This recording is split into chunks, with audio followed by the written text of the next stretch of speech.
In this video, we demonstrate how to install Secure Connect Gateway on a server running Windows operating system. To begin, double-click the installer package.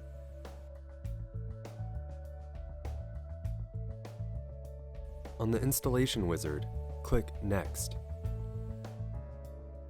Read and agree to the end-user license agreement. Click Next. To install Secure Connect Gateway in a different folder other than the default location, click Browse and select Folder. Click Install to continue with the installation process.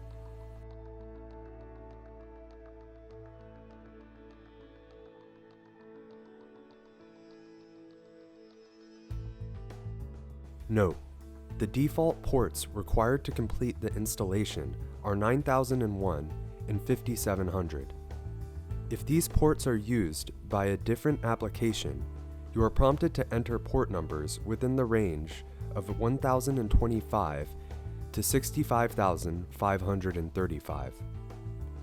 After the installation is complete, click Finish to exit the wizard. The Secure Connect Gateway sign-in page is displayed. Sign in and register to start using Secure Connect Gateway. For more information or support about Secure Connect Gateway Application Edition, visit dell.com/scg-app-docs.